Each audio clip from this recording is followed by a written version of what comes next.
রহমতুল্লাহ। বন্ধুরা সবাই কেমন আছেন? আলহামদুলিল্লাহ আমিও ভালো আছি আল্লাহর রহমতে।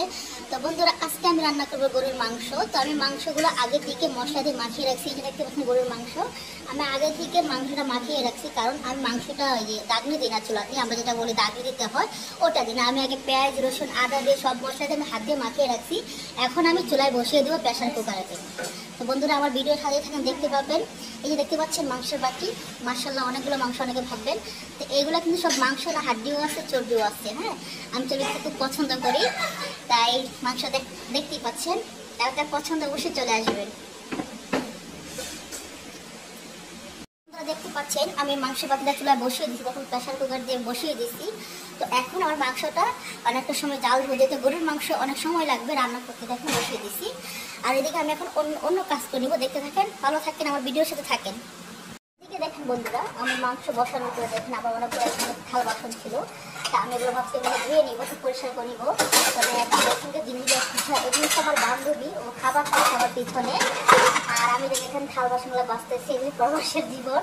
প্রবাসে থাকলে আমাদের তাহলে কাজ করতে কিছু করার নেই। এই যে দেখেন থাল বাসনগুলো মরাচ্ছি, আমরা ধুয়ে ফেলি, বুঝতে পারছেন। আর মাংসের চুলায় বসিয়ে দিচ্ছি। আজকে মাংস দিচ্ছি আমি এখানে হাড্ডি দিয়েছি, চর্বি দিয়েছি, মাংস দিয়েছি। আমার হাড্ডি খেতে খুব পছন্দ, আর তেল চর্বিগুলো খেতে আমার একটু পছন্দ। অনেক হয়তো এটা পছন্দ না, আমার কিন্তু খুব পছন্দ, তাই আমি এটাও নিয়ে নিচ্ছি। আর এদিকে দেখেন আমি পাতিল কারি জিনিসগুলো, ময়লা জিনিসগুলো আমি ধুয়ে নিচ্ছি। যেগুলো থেকে ময়লা, যেহেতু মাংসটা কাটছিলাম এগুলো ময়লা হয়ে গেছে, আমি এগুলো ধুয়ে নেবো। সাথেই থাকুন ভিডিওর। দেখতে পাচ্ছেন আমি আমার থাল বাসনগুলো সব ধুয়ে নিয়েছি, যেগুলো আমি ধুতেছিলাম সেগুলো সব পরিষ্কার করে নিয়েছি। তো আর এদিকে আমার রান্নাটা হচ্ছে চুলাতে, যে দেখতে পাচ্ছেন প্রেসার কুকার।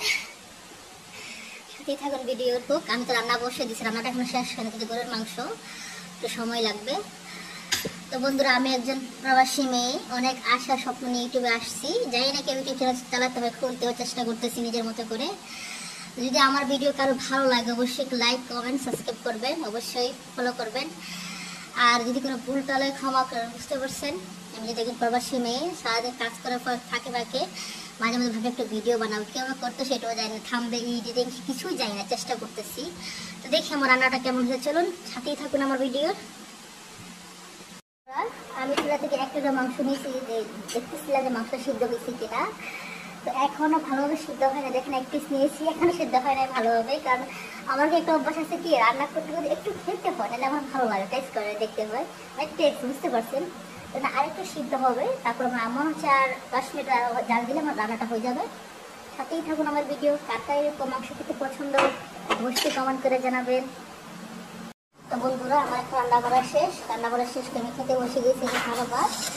আর এটা হচ্ছে আমার গরুর মাংস, এটা আমি রান্না করছিলাম, আপনাকে দেখাচ্ছিলাম যে গরুর মাংস রান্না করতেছি। এই যে দেখতে পাচ্ছেন, দেখেন গরুর মাংসটা কেমন কালার হয়েছে বলুন তো। তো এখন আমি খেতে বসে যাবো। আল্লাহ হাফিজ, ভালো থাকবেন। আর যাদের এরকম খাবার খেতে পছন্দ অবশ্যই চলে আসেন আমার বাড়িতে। আল্লাহ হাফিজ, ভালো থাকবেন। আজকের ব্লগটা এখানে শেষ করলাম।